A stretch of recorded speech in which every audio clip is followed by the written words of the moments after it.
This is Governor Bobber. I like good day, doctors. George Allen here. Good day, doctors. Go! You're watching Dr. Politics.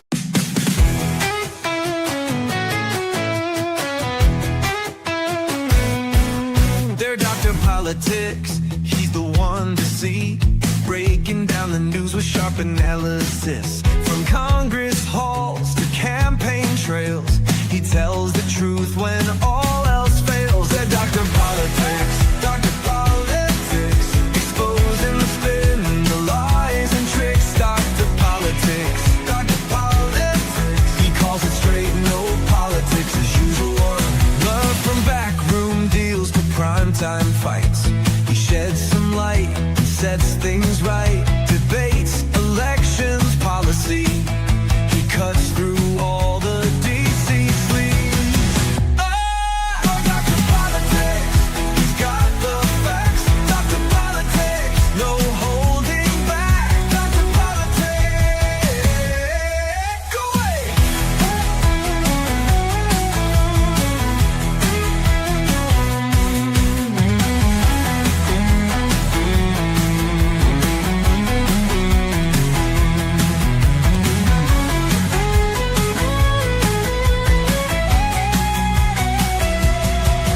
Dr. Politics, he's got the facts. Dr. Politics, no holding back. Dr. Politics.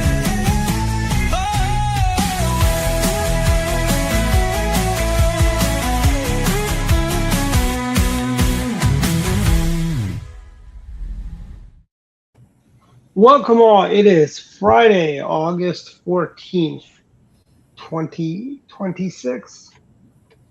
We're all that much closer to the end of summer and beginning of election season. Mm-hmm. And well, yeah, and we just had a primary this past week where a DSA candidate was shown the door. But I think this is just the beginning of that Democrat civil war. You know. Oh yeah. But I tell you, if all their DSA candidates go down, it'll be a short-lived civil war, frankly. But if they're winning most of the battles. But they're winning most of the battles. The DSA the folks. primaries, but if they lose in November, right? If all of the DSA or majority of the DSA guys lose. Yeah, but which they'll is probably. one. But a lot of them are in rock solid Democratic districts, so they should be able to win most of those Yeah. congressional districts.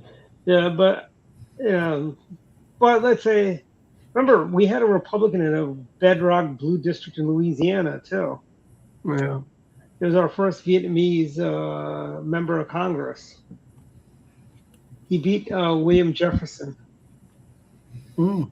the guy who had the National Guard drive to his house to get a bag of money.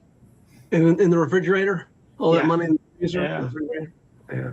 So also I'd like to welcome Blake Rosales to the show. He is the vice president of the University of Maryland College Republicans. Go Terps. Welcome to the show, Blake.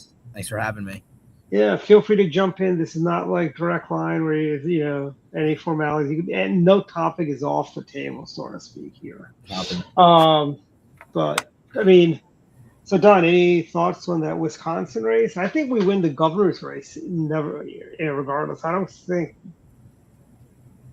the Democrat who dropped out and then was urged to be back in by the sitting governor. I don't think he bodes well, frankly. Well, Hong would have been a guaranteed win. Not to interrupt Don, but I just think Hong would have been a guaranteed win for us. Right. I mean, and look, and she didn't lose by much. The thing is that polls had her up by a healthy margin. These polls are really bad. Remember not Hassan Piker, his protege, El Sayed, was supposed to run away with it in Michigan, and that was like a very close race too. Right, and that's why I mean, your comment. I mean, the DSA candidates. I mean, they're going to be a thorn in the side. I mean, there is a civil war of sorts going to take place in the Democratic Party, but they've shown that they've kind of been a force to be reckoned with. Can they win a bigger election? I mean, outside, Mondami is like one of their bigger guys, right? I mean, he wins New York, but New York City is New York City. And you have, as David referred to earlier, you have these solid pockets of blue places where they probably could do it, without any problem, because if you're outnumbered, Republicans are outnumbered, they're not just going to have a chance. But I'll say it. I mean, I don't know that I don't see how he beats Mike Rogers. I think that's a flip for us, which is what we need, because some of these races are going to be a lot tighter than people thought. North Carolina. Yeah, I mean, North Carolina. I mean, you're trying to beat a former governor, right? I mean, that's going to be tough, and he was popular. And God only knows why. The guy was only popular because it's kind of like, you remember Bill Clinton '92, right? Everything sucked until the '94 revolution with Newt Gingrich and the Republican Congress. That is really when the economy really took off, when Republicans took over, and that's what led to Bill Clinton's win. Bill Clinton had a great economy, not because of Bill Clinton, because of Newt Gingrich, frankly. They reined in welfare reform. They did the Joe Biden crime bill. Remember that? Joe Biden's crime bill. A lot of Clinton's success was built around basically co-opting a Republican agenda. Right?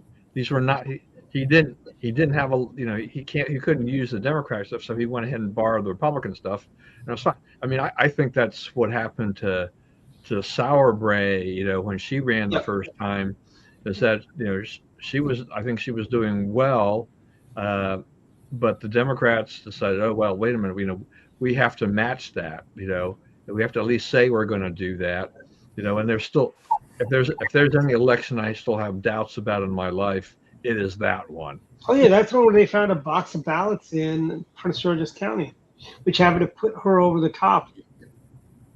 But there are, there's also serves and examples like, look, there may have been, a lot of irregularities and a lot of question marks about it, but Sauerbrey moved on. I mean, she ran again. I mean, she didn't whine, but we have politicians on both sides of the aisle.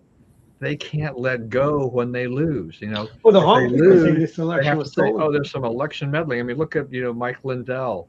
It is like, he was saying there's, basically a conspiracy against him. Well, Mike Lindell's a terrible candidate. I mean, please go away.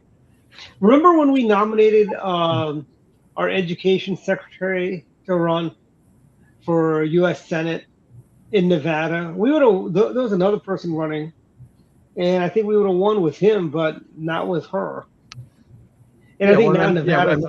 I think we've talked about this time and time again in terms of the Republicans have put up some pretty lousy candidates over the last 10, 20 years. Christine O'Donnell. Yeah, just when we had the opportunity and when we should have run the table and done things, these people win. The Tea Party was great overall, but it also allowed certain people to run and win their, the nomination that didn't deserve it, that just killed our chances. It's like, it just pains me to think about, losing those opportunities because of that.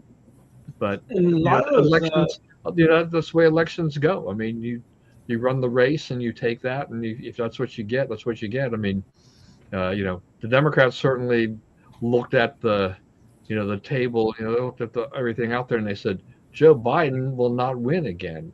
So we need to do something. So let's go ahead and throw Kamala up. Nobody's ever voted for her, for the nomination, but let's go ahead and put her in there anyway. Mm-hmm. Oh yeah, and frankly, that was the big mistake. Frankly, now Kamala's going to run again in 4 years. Paris 2028. And I don't see how she even gets to Iowa. Frankly, remember the first time she ran for president, she dropped out before she got to Iowa in 2020. Yeah. And I think they made a deal with the Bidens. That's how she got to be VP, frankly. I don't think Kamala's done anything since leaving office that is telling anybody that she's a viable candidate in 2028 yet. I mean, she's done some public appearances, but they've been pretty disastrous. So is Joe Biden, but that doesn't make him viable either, does it?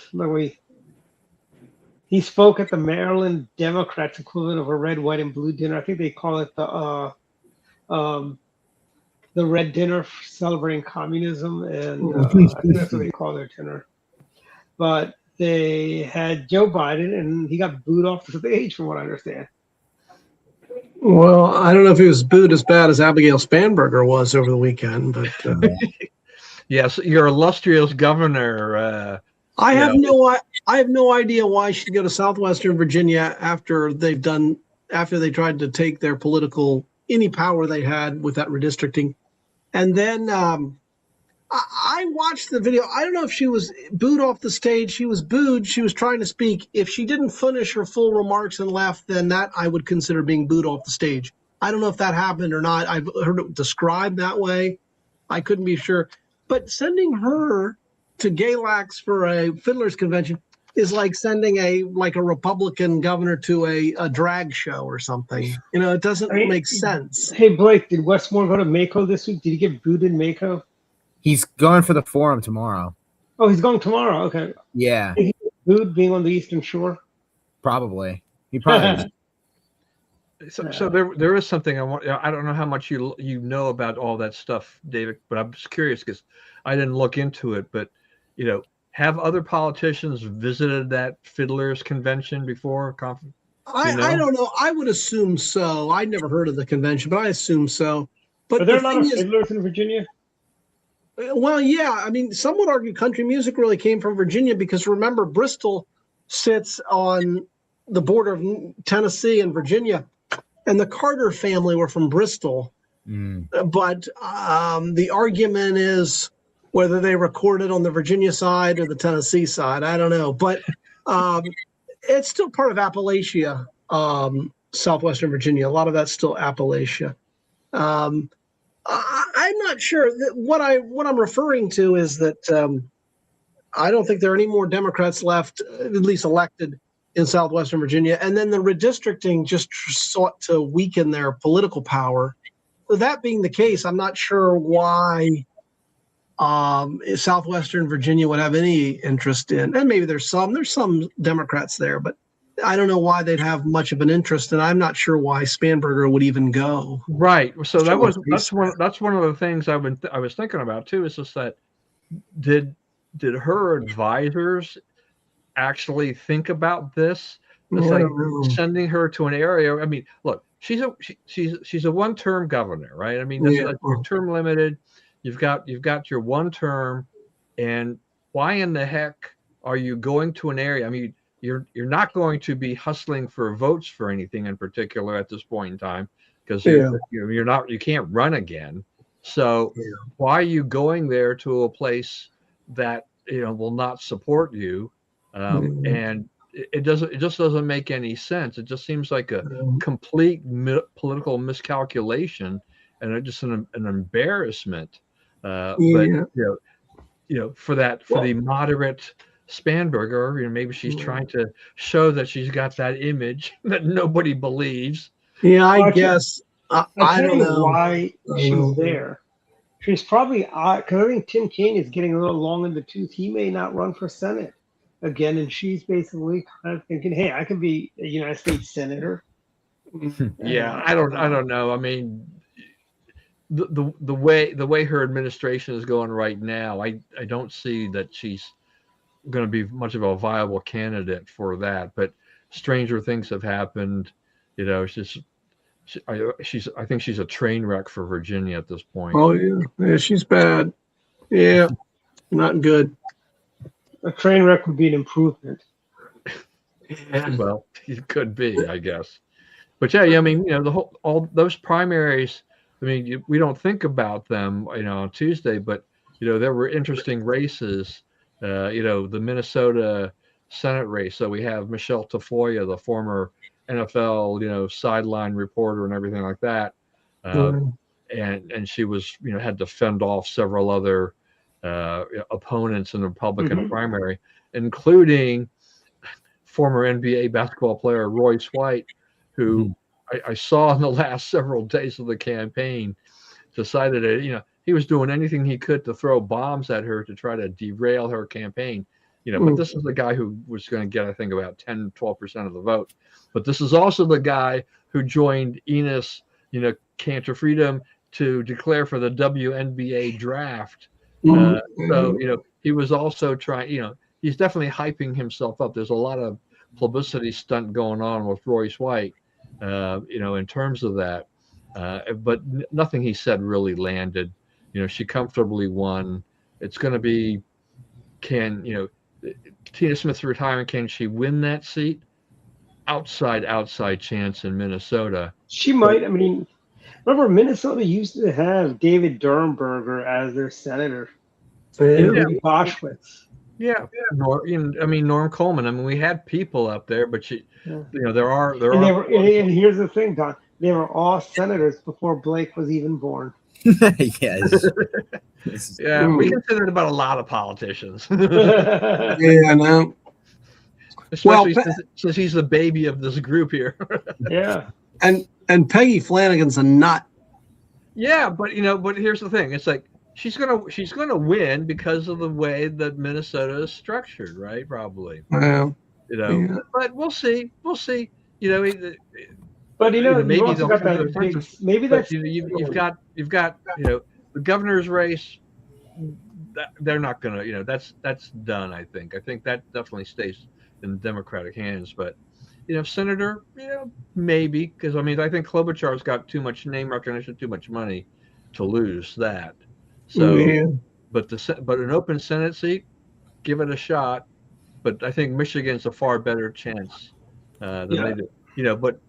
But Lindsey Graham's sister, now facing a runoff. That's kind of interesting. She didn't coast through. Trump has, she got Trump endorsement, but it wasn't enough. So she's gonna have a little bit of a battle. I think. Remember, South Carolina, everyone and their cousin was running for governor. For this Senate seat. Remember our old friend Mark Sanford? He ran for this Senate seat too.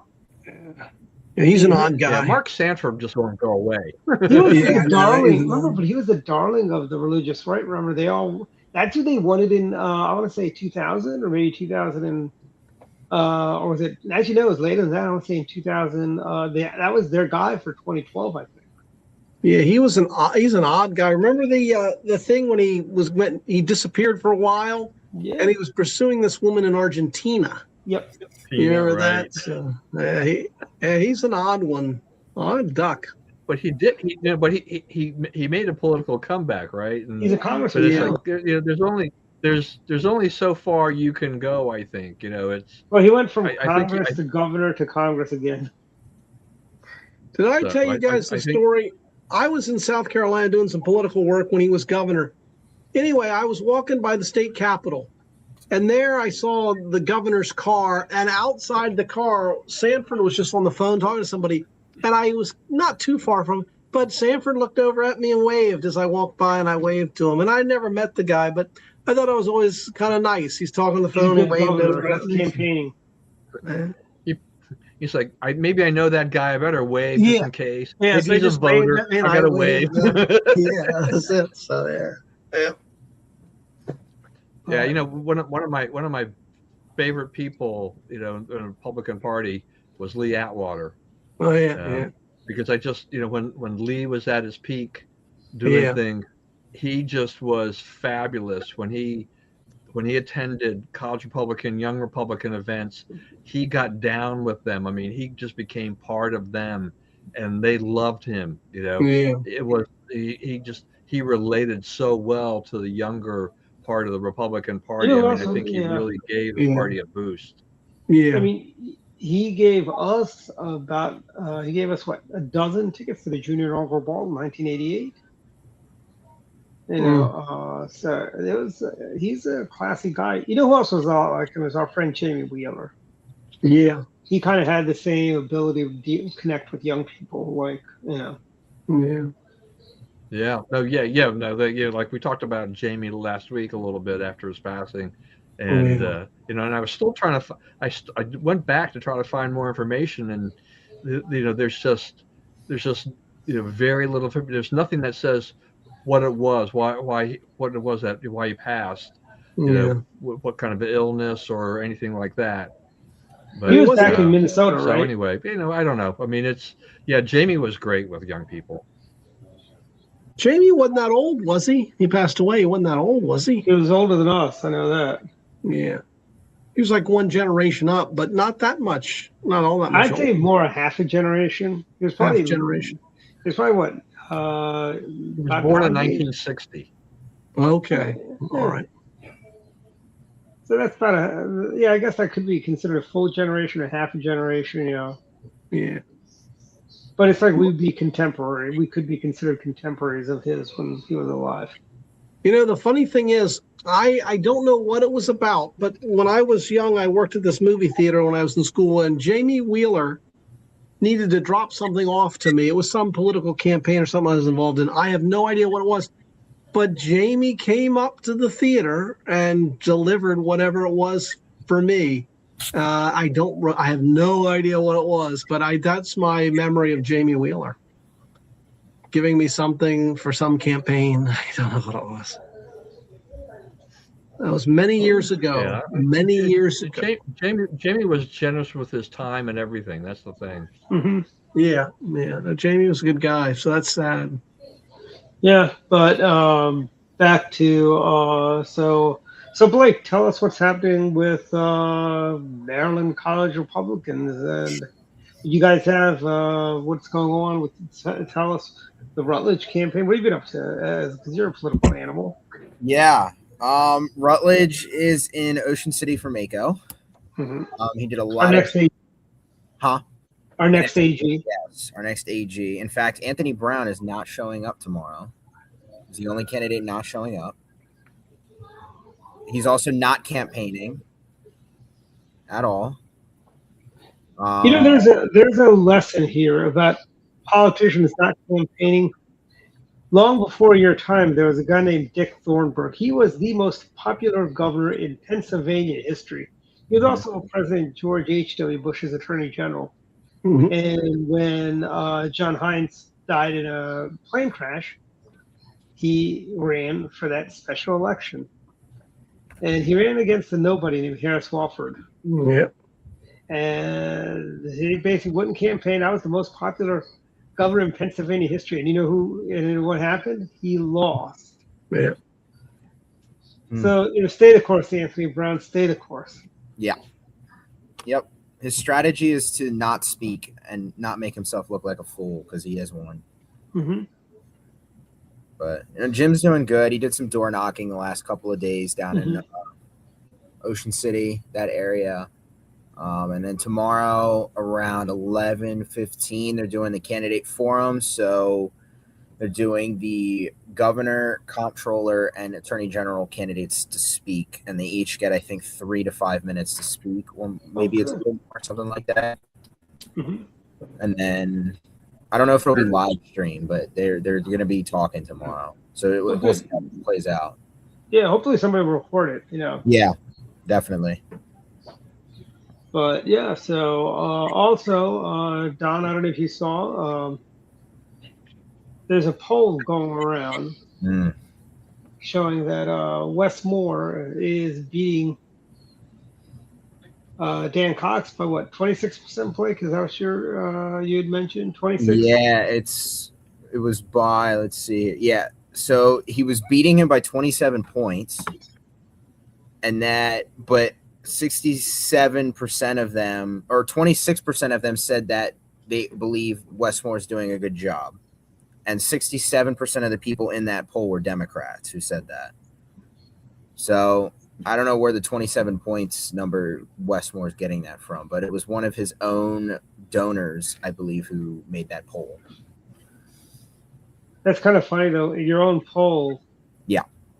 You only have a approval of 20. Your approval is 26. Yeah. Mm-hmm.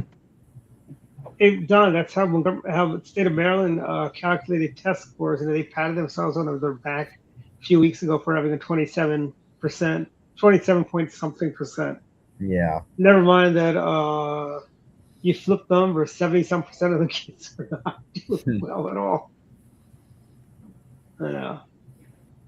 But and then we have we had a lot of I mean, yeah, I don't, I don't know what the how many polls are being done for the governor's race here, but the I don't know how Cox beats Moore. I mean, I it seems that Cox has become a more muted version of his old self, which I kind of prefer in some ways. there's the kinder, gentler Dan Cox. But but I'm hopeful that he makes some inroads against Moore. I mean, Yeah.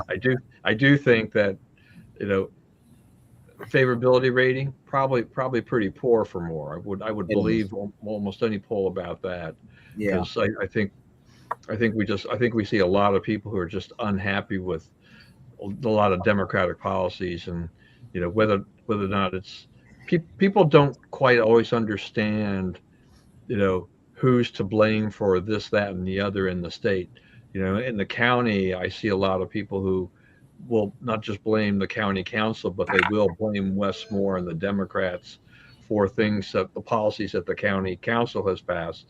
Uh, but I think there's a lot of anger, and when you've got a county like Montgomery County where the Republicans are they're just kind of on life support. Uh, that says a lot to me that there is a general disdain for what the Republicans have done. The Democrats want to talk about affordability, but they're the ones that are pushing through higher taxes, higher fees, and people are getting sugar. I still see stuff on Nextdoor where people are like, "Did you see that the emissions test fee, is like doubled?" And I'm like, "Where have you been?" It's like, Yep. This has been a while. Yeah, it's a little late to the party here, And that may be because not everybody has their emissions test at the same time, right? It's a 2-year test. So if their car was already covered during the first year after it went into effect, and now this year is coming due, time for them to do the renewal, they're like, whoa, wait a minute, what happened here? But I can conceivably see Don in the next session just for as a money grab. I could see them go, oh, let's do the emission test every year.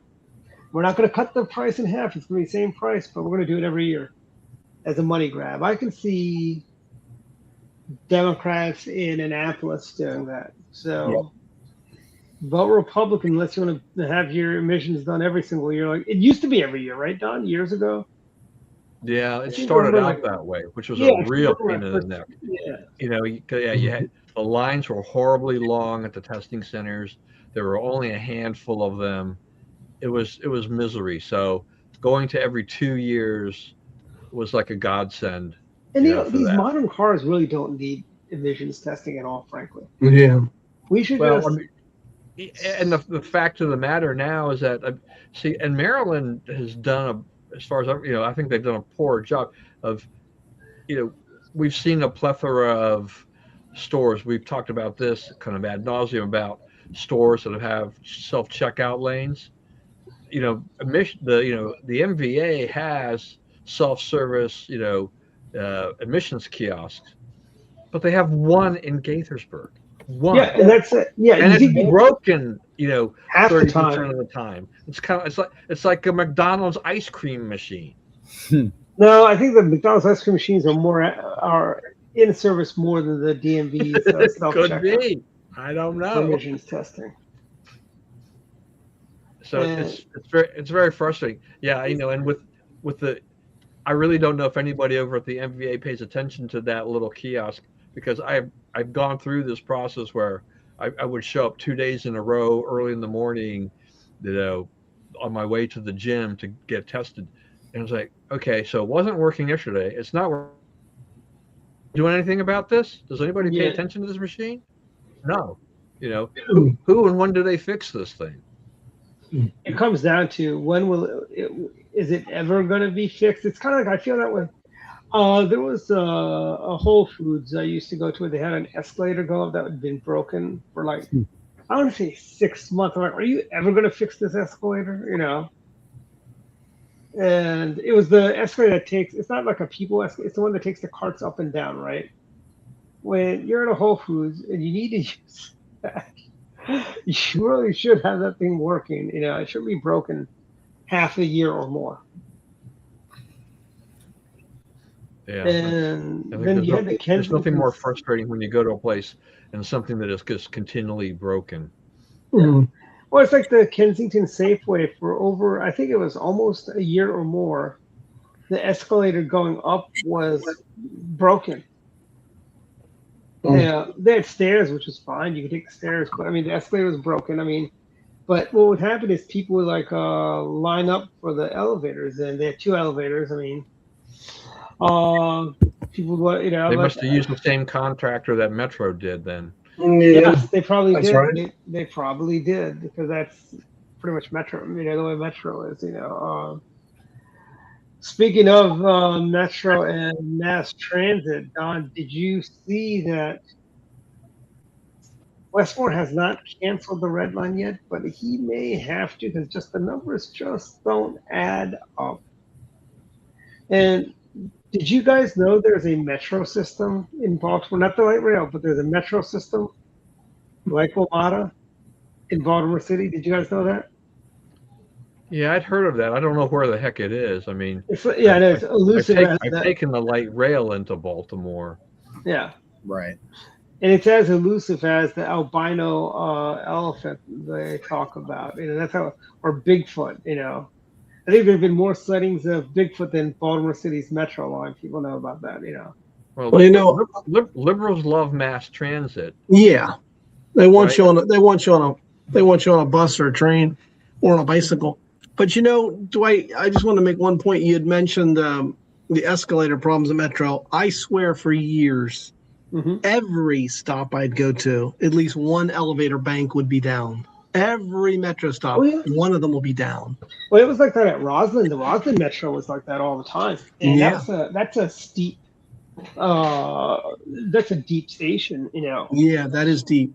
Yeah, that's deep. But I was amazed by that for years they never got never in years did you have all the escalators working. I don't think it ever happened. You know, why That ever doesn't happened. Metro, you know, like the Forest Glen Metros have a bank of 6 high-speed elevators that take you down because you got to go down like a mile or whatever. Yeah. It's like the deepest metro station in the world, I think. Oh, I know Uh, that. but The one I think the deepest one in the system isn't that Wheaton or Forest Glen or something like no, that. Forest Glen is I think the it might be deepest. Forest Glen's the deepest because they can't even do an escalator. The deepest with an escalator is Wheaton. Blake, if you've never Yeah. been to the Wheaton Metro, it's worth just riding the Metro there and taking a look at it. It is you can from the bottom you can't see the top. Yikes. Yeah, you That's how can get crazy. some serious vertigo or something by riding that thing.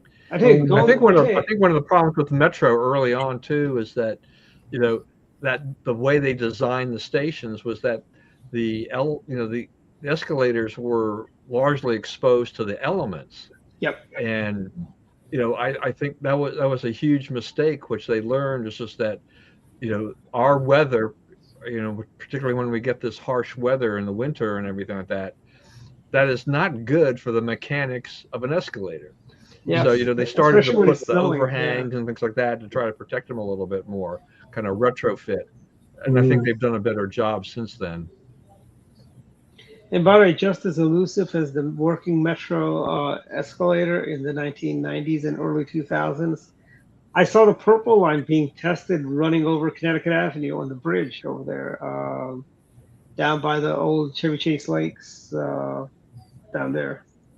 Not too long. I think maybe last week. Yeah, I hear they've been doing some test runs, right?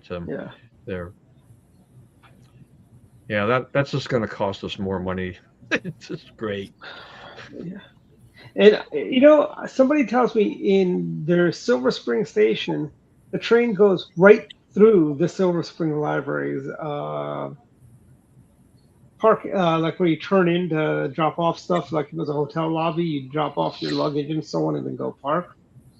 It's running through that. I'm like, wait till I wonder how long it's going to be before somebody gets hit by that by the train there or killed by the train, frankly.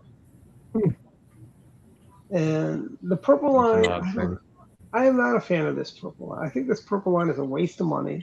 I agree. Yeah. What was Larry thinking when he decided to approve this Purple Line thing? Granted, it is a public-private partnership, but mass transit has not been making money for a long time. Well, a lot of it's politics, and I'll tell you this: the Silver Line going into Loudoun destroyed that county politically. Used to be a good Republican county. They moved in mass transit, and all these people in Montgomery all the way to Front Royal. They want to take the Silver Line to Front Royal. I didn't know they can go near that far, but it goes into Loudon and past Tyson. It doesn't get the master plan.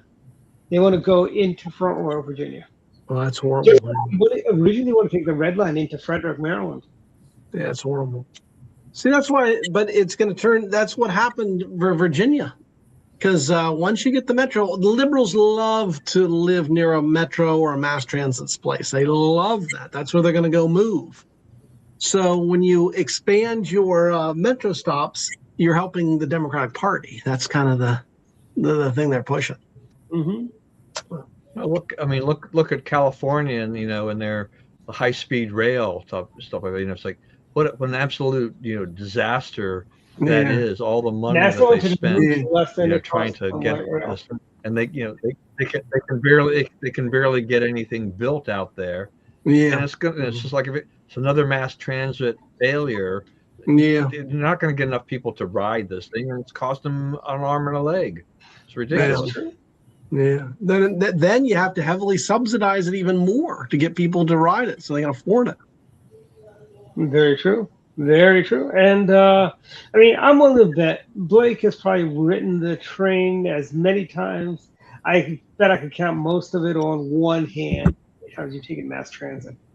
Yeah, metro definitely. Yeah. So so this is a question. Since you're a Maryland guy, there, Blake, too. It's just that, is there any real true value of running the Purple Line through campus? No, the construction has completely destroyed the campus. So half the campus is under construction because of the Purple Line.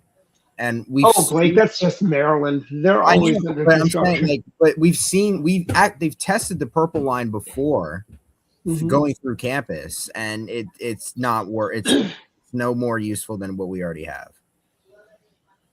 And by the way, see, the thing is because I've been to Maryland days in the past, and this just continual construction. I'm like, I don't see the point here at all.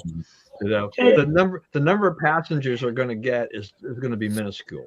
Exactly. And here's the thing, Don. When you went to Maryland, it was a heavily populated school, right? Campus Drive, kids always jumping out and so on, right? When I was at Maryland, same thing. Blake, I've driven through there to pick you up, and it's still a million kids, right? Yeah. What are they going to do when the train comes? I talked about Silver Spring Metro through the library where somebody could get hit. I wonder how long before some kid gets hit by that train. Yep. And all the kids there, all those Mary Purgers are all very happy about having the Purple Line. Yeah. But they'll never use it. They won't. And most people who ride it never pay for those systems anyway. There's the way light rail works for fares is it's really built almost on an honor system. You don't there's usually no fare gates or anything like that. You're supposed to buy a ticket and then get on. But if you don't buy a ticket and you don't get a transit police coming by looking for your ticket or your pass, your monthly pass or whatever, you've got a free ride. And so there's no doubt. If University of Maryland wants to bring in some homeless people to campus, Purple Line will be a perfect way because I've seen so many homeless people ride these light rail systems around the country. I'm like, this is great for homeless people. It's not great for the taxpayers. We had an article by one of our writers, Don, this past week about the fare box issues and the issues of in Baltimore about their metro system, where sometimes when they need to step away, for 4 hours, they leave the gates open. Then this is just well, seniors and young people, and there's another class of people that get to ride for free. I'm like, yeah, we don't have PIV technology that could do that exact same thing. I mean, I've got a badge at NIH, over at NASA, and I can open only certain doors that my PIV badge says I can open. One being my office door there, right? But why can't we use that same technology? The PIV would say, oh, this person is not charged, so bing, and you walk in. And if another person has the same type of card, they'll say, oh, you owe us $2 or $5, whatever they're charging. We have a technological answer for these problems, like, and then we got a comment on that saying buses should be free. They cite how ride-on in Montgomery County is free, and their whole thing is ride-on's free. Yes, it is, but I've talked to people who drive for ride-on, and I will say, you've got homeless people. They just hang out on the buses all day long. They go from one bus to another bus to another bus to another bus. Never mind, by the way. Yeah, I mean, Mondami wants to have free bus rides in New York City, and he's got the transit union people who, represent all the bus drivers, and they're not happy with this at all. That endangers their life, because a lot of these homeless people are unfortunately not well, not stable people. Yeah. So it's that element on the buses. This will not end well. Yeah, I mean, we saw just last.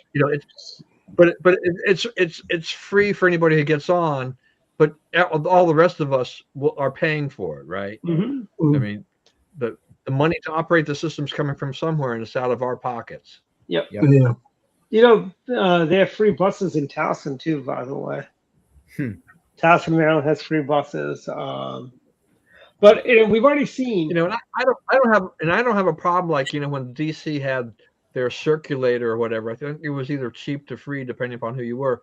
But it was to move people around just a short little area. Yeah. Or you've got somebody who's got kind of a bus that takes you to a shopping district to try and promote tourism or whatever. Things like that. Those are fine, but the general mass transit and making it free all over your county or city or whatever, it doesn't work. It's a bad idea. But Democrat politicians, as we talked about here, and as Dave alluded, how much it attracts liberals to live in these areas, it's not good. It's a terrible idea. Yeah. Plus, it's not as economical. You know what would have been better? In the case of Tyson's, and instead of building out the metro, get people to ride the buses, and then you get buses going. It's a lot cheaper. You don't have to build all that infrastructure. And now you have to encourage people. A lot of people don't want to ride buses as much, but keep them clean, nice, make the schedules easy to understand and clear. And the buses would have been the far better answer than building the metro, expanding the metro. It's just a cost. It's very expensive. And also, by the way, Uber and Lyft are also negating the reason for buses. Frankly, you get door-to-door service. Yes. Yeah, I mean, it's a lot more expensive to ride those than it used to be post-COVID now. But people still use them to a very high degree to get around. And I know a lot of the young folks, like Blake's generation, they opt not to get a driver's license, so they can just use Uber and Lyft everywhere, correct? That's correct, 100%. There's a lot of people I know that still don't have their license and just Uber everywhere. Wow. Yeah, I mean that's been a big deal, right? I mean, it used to be, when kids are turning 15 and a half, or whatever, so getting to whatever each jurisdiction that controls that, you could go get your learners. They'd be there. They couldn't wait to get their learner's permit and then eventually get their license and all that. It's not as common anymore. And here's the thing. I think a lot of the younger generation, it's kind of like this, right? When you're growing up, right, your first mode of transportation is a tricycle. You get freedom, right? You take the tricycle, you go around. You get to go around, and I mean, we all grew up in a time, I'm sure, in Blake's time, he was not allowed to go around the block by himself on a tricycle. Correct. But I don't think I could go up the street and down the street. I couldn't go around the block. But and then you get a bicycle, and your area expands, and then you get a car. You're like, you can go anywhere with a car. Yeah, and it's all about freedom and mobility. And I think a lot of the younger kids are missing out on that. Well, that was the Great American Highway. People wanted to go explore the rest of the country, and you had Route 66 from Chicago to Yeah. Southern California. This year. Things have changed, right? I mean, cars are so expensive now. Yeah. Insurance is expensive. Yeah. I think Especially if you're for a young parent of a people. Especially for young teenager, people. right. I mean, you're parent of a teenager, you could probably say it may be cheaper to move them around by Uber or Lyft than it is to get them a car and pay the insurance and risk that. And if they, heaven forbid, should they get in an accident, the insurance is going to go right through the roof. Yep. So, this is a great way to move the kids around without a lot of that. But yeah, I mean, there's certain things you miss. I mean, you just don't have the ability just to grab the car keys and go and do everything. But that may actually be the safer alternative in today's world. Yeah. Maybe. Yep. Mm-hmm. And and also with you're looking at almost, if you have multiple teen drivers, you're looking at almost $5,000 in insurance. Yeah, it's going to get expensive. I do want to say, when we're talking about this fare box thing, so my wife, when she watches YouTube, when you watch one thing, how the algorithm suggests other things and stuff like that, and so something popped up the other day for her. Relating to the subways in Korea. So, in Korea and Japan, subway trains and rail trains are a huge mode of transportation. And they're clean. And so, they're very clean. But they actually have this guy in Korea. They had a subway station, and his job is to look for fare evaders because they get cards. Teenagers get a card with a color, seniors get a card with a color, and they can tell. And then, if they suspect somebody's used the wrong color fare card, they have to take them aside, take them to an office, and then run the card through and show them a printout of all the fares they've done, and then try to listen to these people, try to give them an excuse as to why they illegally used a card they didn't qualify for. And then they calculate how much the fare should have been and multiply times 30 and say, pay me now. Mm-hmm. So, and also the other thing is that'd be a nice a little fare enforcement doesn't hurt. Yeah, and by the way, those trains are very clean in Japan. They're very clean. Oh man, they're moving massive amounts of people. Yeah, and they're relatively cheap. I mean, subway starts at like a buck in Korea for a ride. Mm-hmm. Very affordable. So I have no idea how much money the South Korean government spends on subsidizing mass transportation, but when you have countries, as small as Japan and Korea are, by landmass, and you have all those people, that makes sense.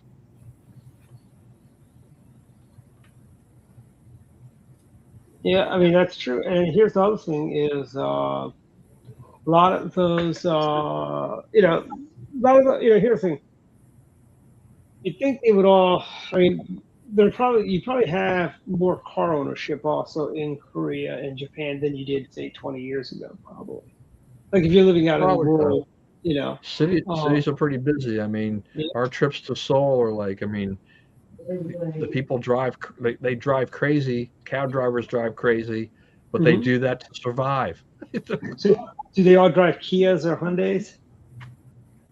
There's a lot of those. Yeah. Like when I was in India, there was a lot of people driving Kias and Hyundais, and there's a Toyota. They are that's very popular there. A lot of taxi cabs are compressed natural gas too. They're CNG, so they have a big tank in their trunk, so they can't carry a lot of luggage. Mm-hmm. But I think And the price of gas in in Asia is pretty expensive, so this makes a mhm. lot of sense.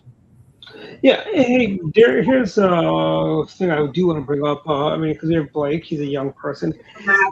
It's the rise of anti-Semitism in America. I mean, if you have it on the left, and you even see it a little bit on the right as well. Am I wrong in that? And it's more with the young people than the older people. It's like I'm kind of baffled the fact that we grew up watching All in the Family, and we just turned out just fine. How is it that a generation that grew up post Cosby Show, you got to have? I mean, a lot of these young Democrats are blatantly anti-Semitic. And it's just kind of very troubling. It feels, it just feels wrong. You never would have thought 20 years ago America would be, you'd have this much blatant anti-Semitism going around, and from politicians also. Yeah. You know, so I mean, COVID definitely did numbers by just spreading propaganda and whatnot. And then between that and the fact that a lot of schools now aren't teaching history the way they used to, mhm. and then a lot of kids, especially in their early 20s, feeling like the government or their parents or the world has disenfranchised or disillusioned them. And so now they just can run around saying whatever they want. Yeah. That's very, it's very. I mean, that's something. I mean, like Dave Don, we never would have thought of that would be because it was around when we were growing up too, but it was always like stamped out really fast. And now Yeah, they're kind of and that's part of the difference, right? Because after the whole war, basically started after Hamas came in there and invaded, attacked Israel and killed those people, and we've been dealing with that for quite a while now. It's just colleges and universities, a lot of them just let that be. I mean, the Trump administration, I mean, they've lost their last the most recent battle on the anti-Semitism lawsuit, but it's something that they're trying to take a stand on and say, you guys have got to fix this because we went through that period immediately after all of that happened where you were getting all these terrible rallies and encampments and everything like this, and administrations just turned away. They didn't care. and you have Even at schools that had large Jewish populations, it made no sense whatsoever. But except for administrators are a bunch of cowards. And what I think is, as the Democrats will call a dog whistle or a code word, anti-Zionism is anti-Semitism. Frankly, you can't separate the two. They like to say, "Oh, I'm anti-Zionist. I'm not anti-Jewish." I'm like, there is a dime's worth of difference between. There's no difference between the two. You can split all the hairs you want all day long, but anti-Zionism is anti-Semitism, frankly, and that's something we need to have some of our politicians say that, like our illustrious senator, who's very quote anti-Zion, but he's basically anti-Semitic at the end of the day. At the end of the day, it's anti-Semitism. However you can call it whatever you want. It's deplorable when we have. I mean, and here's the difference. No prominent. I mean, going back again before your time, Blake, David Duke was the Republican nominee for governor in Louisiana. Every single Republican, from President George H.W. Bush to the lowly to Republican assemblymen and delegates and House of Representative members, all condemned David Duke.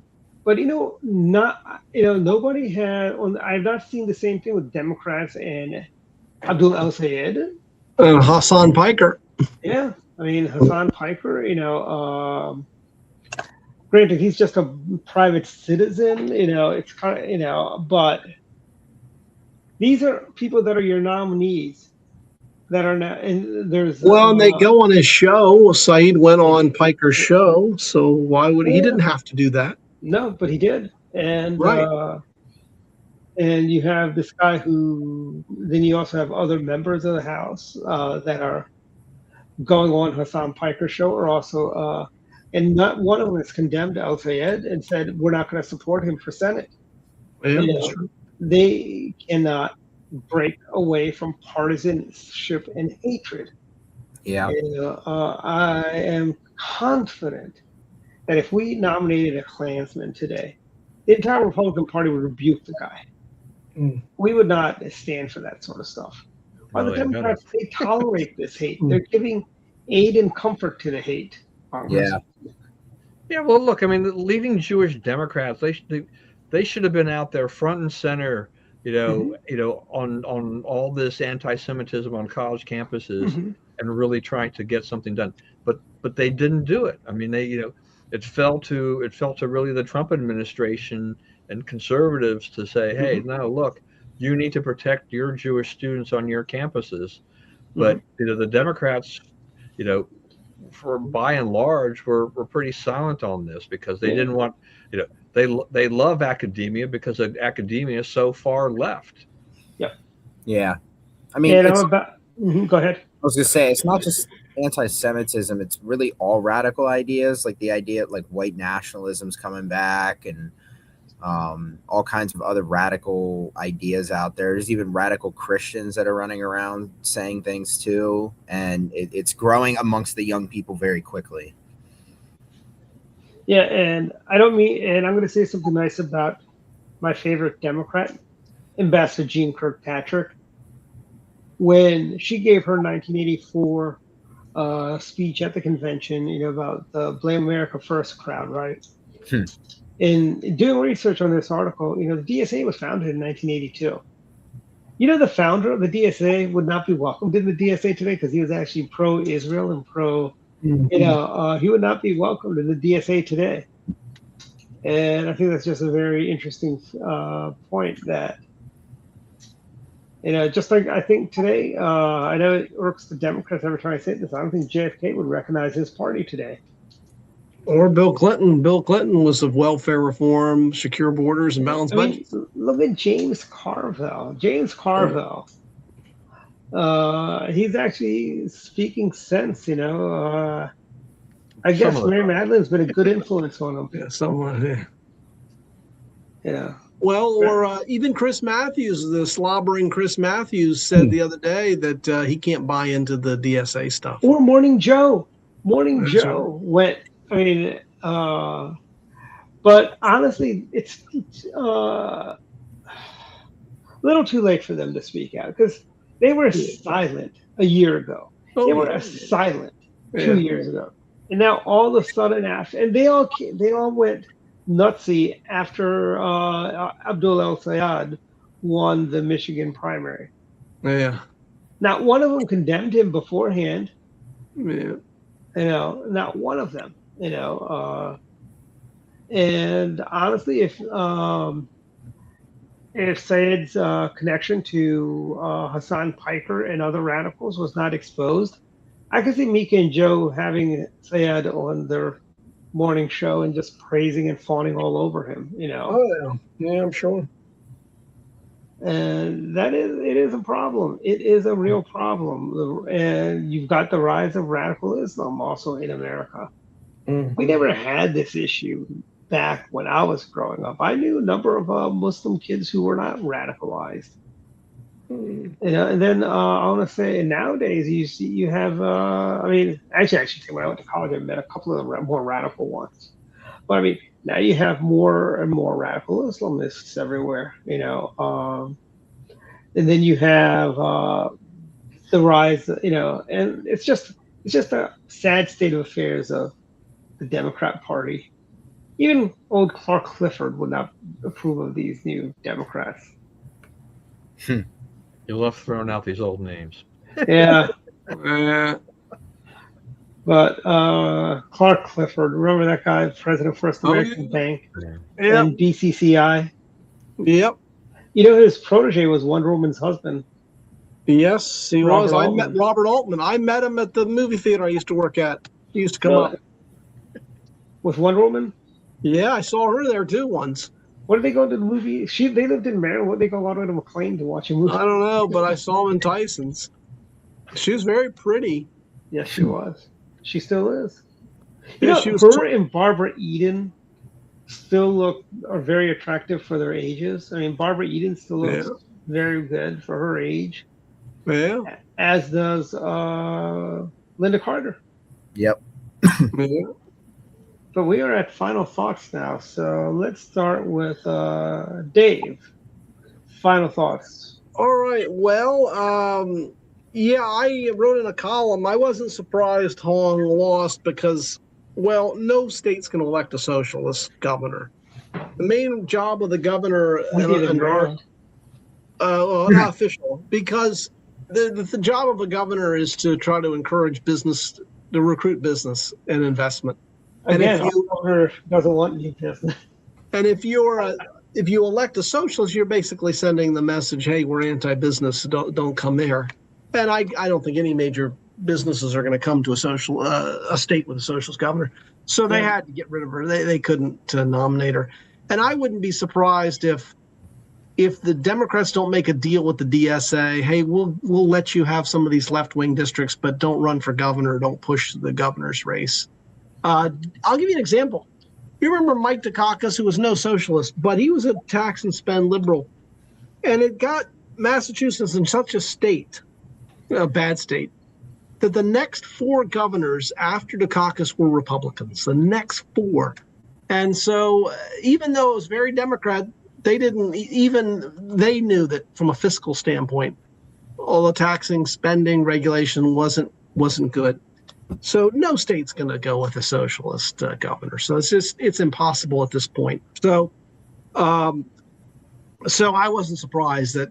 And in terms of the polls being wrong, well, there are probably lots of reasons. But one possibility is, no, they told pollsters that's who they wanted. But ultimately, when they had to vote, they're not going to really vote for her. They knew they're going to lose. So anyway, that's just one theory that I wrote about. And otherwise, that's about it.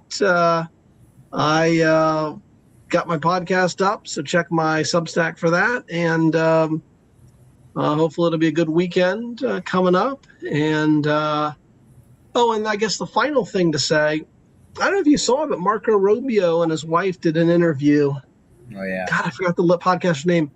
But I'd never seen the wife before, but she was very good. It was a very good interview. Oh, the Dolphins cheerleader. Well, and I'll tell you, Rubio said something that I supported Rubio in 2016. I think he was great, but he said something that I agreed with as much as he's ever said, and I agreed with this one point. And he acknowledged that the Pop-Tart was one of the greatest inventions in America. So I agree with Rubio. I don't know. I ate a lot of Pop-Tarts in my life. I was never a fan of Pop-Tarts. I thought I don't know. And there's something I didn't like about the Pop-Tarts. I eat too many, so I don't buy them really because I know I can go through a box so quick. So, but anyway, that's about it. But yeah, check my Substack. Okay, Dave, frosted or unfrosted Pop-Tarts? Frosted, I guess, are better, but I don't mind unfrosted. I can go unfrosted too. See, I like Pillsbury's toaster strudels. Okay. You ice them afterwards. They're better than Pop-Tarts. But I do think Rubio would be and I think Vance will run, and Rubio said he won't run if Vance does, but I think Rubio of the two probably would be the stronger candidate. Yeah. Yeah, I agree. Rubio definitely proven himself as Secretary of State for sure. Plus, the beautiful thing for Rubio is his hands seem clean when it comes to Iran, right? I think he's kind of escaped blame on that one. Yeah. Well, here's the thing, and Vance has a little bit of that. It's perception. Some of his like his comments on Joe Rogan's podcast about Israel. No, right? Yeah. Doesn't help him. Yeah. But we'll see. It's early, but I don't know. Yeah. That's about it. Okay. So, Blake, final thoughts. Anything on your mind? Anything you want to talk about that we didn't cover? Anything? Go for it. Your turn, Blake. Make sure you know who you're voting for in November. It's a big deal. Make sure you actually vote. You can't complain if you don't vote for change. I don't know. Follow UMDCR on Instagram. We have some great events this semester coming up. And when do classes start? When do you guys go back to school?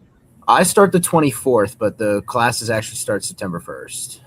Oh, really? Oh, so I will be your speaker on the very first day. Yes.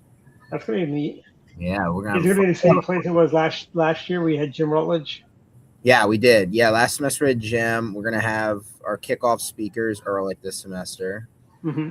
We're gonna have some fun with that, and then we have Andy the next week, and then we have Dan Cox at the end of the month. So we're gonna have we're gonna have a fun semester. Good. Yeah. Good. Support if you're a Maryland CR alumni, support their alumni Yes, please. Organization. Yeah, please. It's us alumni that keep the CRs going. Yes. Back in my days, there used to be a CR office. Now there is no CR office. Mm-hmm. Do any of the clubs have offices, by the way, Blake, on campus? Nope. Huh. You can blame you can blame our stupid SGA for that. Yeah. But anyways, any other thoughts, Blake? No, that's it. That's all I Okay. get. Don, final thoughts. Final thoughts. Okay, 3 quick things. One, so Montgomery County, you gotta love living in this county. So they're going to be introducing red light cameras that also will be speed cameras for speed on green. Not everywhere, but in a lot of locations where there's been a lot of speeding. So if you try to beat the light, you see that it's going to change, and your speed is above the speed limit, the range, you may even still get a red light ticket as well as a speeding ticket. How wonderful is that? Well, on that same note, they want to do, even if you're 2 miles over the speed limit, they still want to send you a ticket. Yeah, there's all kinds of things, and Tacoma Park is introducing stop sign cameras. So it just keeps getting worse and worse. I don't want to mention these things to my wife because she'll just keep telling me to move.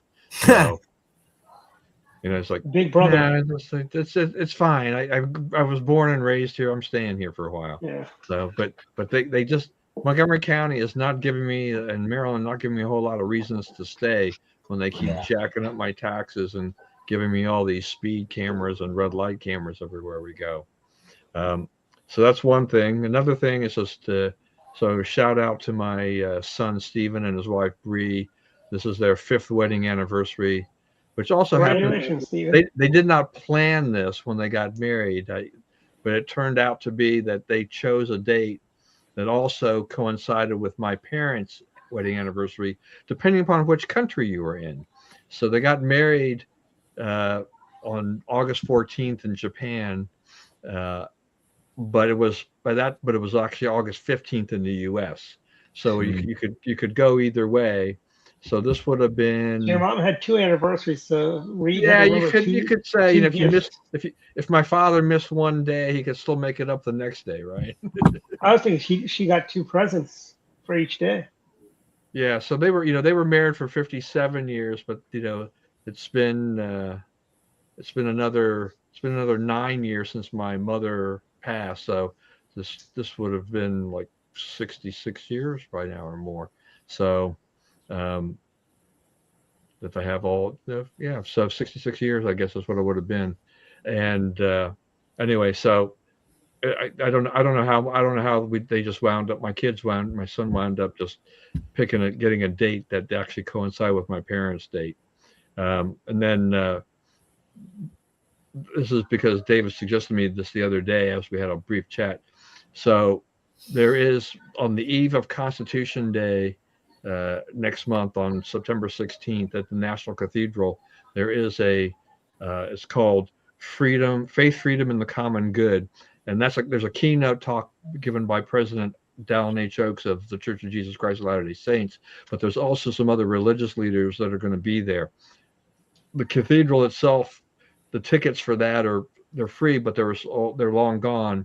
But you can go to the National Cathedral website and get the link, sign up, and they'll send you a link later so that you can watch it online.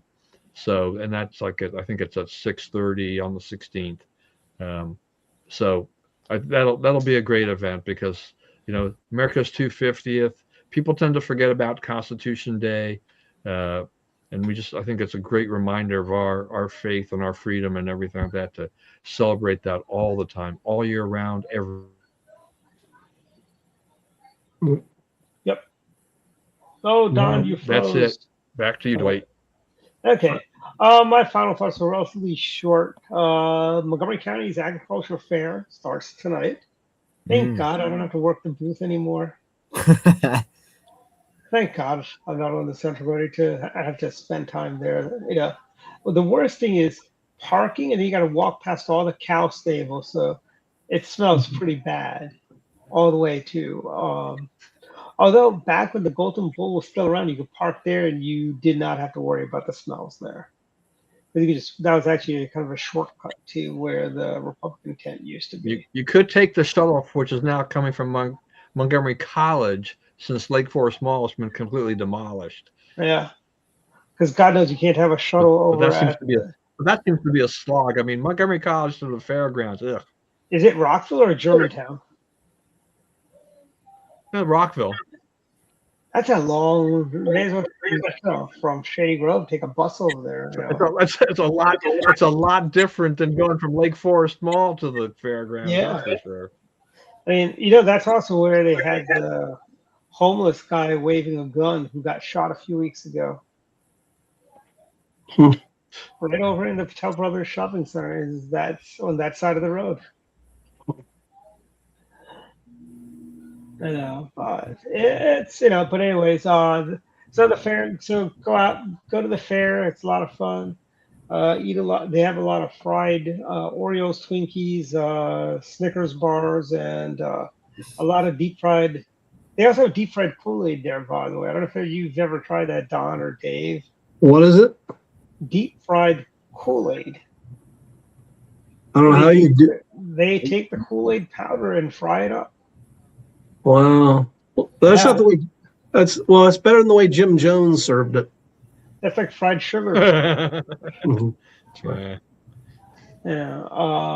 There's a process to it, but yeah. Also, the Iowa State Fair starts today too. If you're in Iowa listening, go out to the state fair. Wow. Yeah. I wonder if do you think many politicians bother to go there off year elections if you're not from Iowa? Probably not. I mean, if you're Larry Hogan, why wouldn't you send somebody out there? You'd be their only presidential candidate there when no one else is there. You're only competing with the other governor of Iowa and the two senators and the representatives. Yeah, and maybe if Abigail Spanberger goes there, she won't be booed. Yeah. She definitely would be booed there at the Iowa State Fair. I guess so. I mean, Wes Moore would be booed there. Right. Yeah, but that's all I have. We'll see everyone next week. Good night and bye-bye. Bye-bye. Bye. There you go.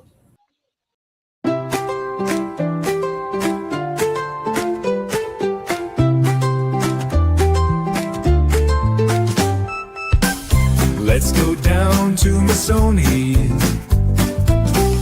where Italian cuisine shines. Let's go down to Missoni's, we'll have a